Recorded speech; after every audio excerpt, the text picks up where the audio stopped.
Warangal, Khammam, Nalgonda MLC counting ప్రక్రియ ప్రారంభమైంది. మొత్తం బండల్స్ కడుతున్నటువంటి పరిస్థితి కనిపిస్తుంది. అభ్యర్థులంతా కూడా కౌంటింగ్ కేంద్రాలకు చేరుకున్నారు. ఎవరికి వారే గెలుపుపై ధీమా వ్యక్తం చేస్తున్నటువంటి పరిస్థితి కనిపిస్తుంది. గతంలో సిట్టింగ్ ఎమ్మెల్సీగా ఉన్నటువంటి యూటీఎఫ్ అభ్యర్థి నర్సిరెడ్డి మనతో ఉన్నారు. సార్, మొత్తం మీద చూస్తున్నాం హోరాహోరీగా ప్రచారం కానీ అదేవిధంగా కాన్వాస్ కానీ కొనసాగినటువంటి పరిస్థితి ఎలా ఉండబోతుంది అనుకుంటున్నాను? ఈ ఎన్నికలో నేను గెలవబోతున్నాను. పోటీ చేసిన వాళ్ళందరూ కూడా గెలవాలని కోరుకుంటారు, గెలుస్తామని చెప్తారు. కానీ ఉన్న పరిస్థితులు మొత్తంగా చూస్తే ఈ కాన్స్టిట్యున్సీ అంటే వరంగల్, ఖమ్మం, నల్గొండ జిల్లాలో టీఎస్యూటీఎఫ్ పెద్ద సంఘంగా ఉంది. టీఎస్యూటీఎఫే కాకుండా మనకు టీపీటీఎఫ్ కూడా ఒక పెద్ద ఉపాధ్యాయ సంఘం. రెండు ఉపాధ్యాయ సంఘాలు కలిసి నన్ను బలపరుస్తున్నాయి. గత 3 ఎన్నికలలో కూడా ఓటింగ్ సర్లు చూస్తే మా 2 సంఘాలు కలిసినప్పుడు మాకు తిరుగు లేకుండా ఉంది. మా సంఘాలు పెరుగుతూ వచ్చినాయి తప్ప తరగలేదు. ఇక ప్రత్యర్థులందరూ రకరకాల పేరుతో పోటీ చేశారు, రకరకాల సామాజిక అంశాలు తీసుకొచ్చారు, డబ్బులు పెట్టారు, ఇవన్నీ ఉన్నాయనేది కనిపిస్తుంది. కానీ ఉపాధ్యాయులు అంత తేలిగ్గా డబ్బులకు ఏదో సామాజిక అంశాలకు లోబడి ఓటు అట్టిటేస్తారని అనుకుంటలేను. గతంలో ఎప్పుడూ లేనంత విధంగా, ఎందుకంటే ఉపాధ్యాయ ఎమ్మెల్సీ ఎన్నికలు గతంలో కూడా చూసాం. ఇంత హంగామా కానీ డబ్బుల పంప కానీ గతంలో ఎప్పుడు కూడా లేనంత విధంగా కూడా ఈసారి హోరాహోరీగా కొన్ని వాస్తవంగా ఇంతకంటే పోయినసారి 19లోనే ఎక్కువ డబ్బులు పంపిణీ లేదు. కానీ ఆనాడు రాష్ట్ర ప్రభుత్వం ఒక అభ్యర్థికి మద్దతు ఇచ్చి పూర్తిగా ప్రతి కాన్స్టిట్యున్సీ అసెంబ్లీ కాన్స్టిట్యున్సీలో చాలామందితోనే డిన్నర్లు ఇచ్చి అట్లా హంగామా చేసిన సందర్భం ఉంది. ఈసారి అదనంగా అభ్యర్థులు కొంత డబ్బులు ఇచ్చారు. అది డబ్బుల ప్రభావం ఏ విధంగా ఉంటుంది? ఓటర్స్ అంటే 2000, 3000, ఒక టీచర్స్ కూడా ఒక ఓటుకి 2000కు ఓటు వేస్తారనుకుంటున్నారు. నేను అనుకోవటం లేదు.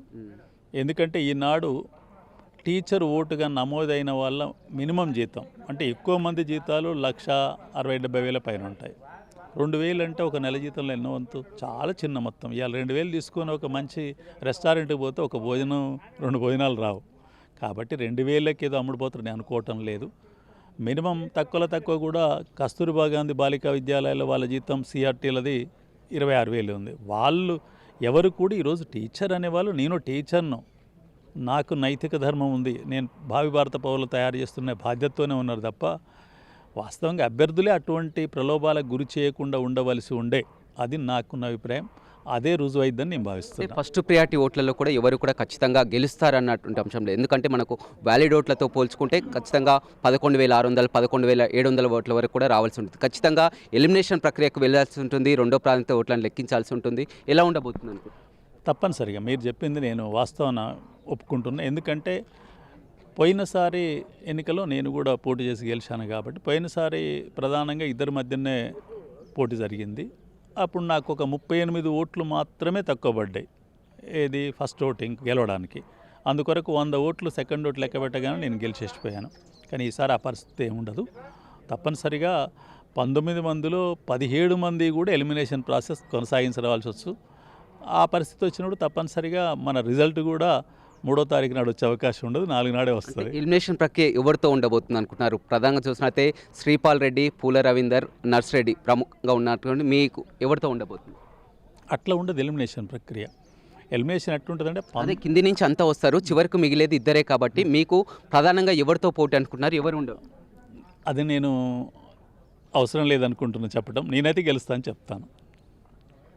మొత్తం మీద మరొక అంశం, ఎందుకంటే ఒక గెలిచినటువంటి ఎమ్మెల్సీ మళ్ళీ రెండోసారి గెలడం అనేది కూడా ఒక రికార్డ్ అని చెప్పవచ్చు. ఎందుకంటే గతంలో చుక్కరామయ్య, పూల రవీందర్, ఇప్పుడు మీరు కానీ రెండోసారి గెలిచినటువంటి దాఖలేదు. ఖచ్చితంగా రికార్డును బ్రేక్ చేయబోతున్నారా? తప్పనిసరిగా బ్రేక్ చేయబోతున్నా నమ్మకం ఉంది. బ్రేక్ చేస్తాను. చుక్కారామయ్య గారు పోటీ చేసి ఉంటే బ్రేక్ చేసేవారేమో, కానీ వారు రెండోసారి పోటీ చేయలేదు.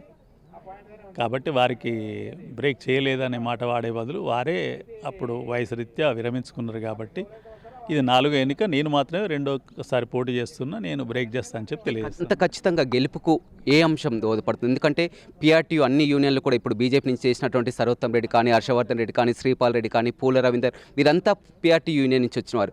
యూటీఎఫ్ అనేది స్టాండర్డ్గా ఉంది, యూటీఎఫ్ నుంచి ఉంది. అంటే అదేమైనటువంటి ధీమాన యూటీఎఫ్ మా సాలిడ్ ఓట్లు మాకు పడతాయి అన్నటువంటి అంతే కదా.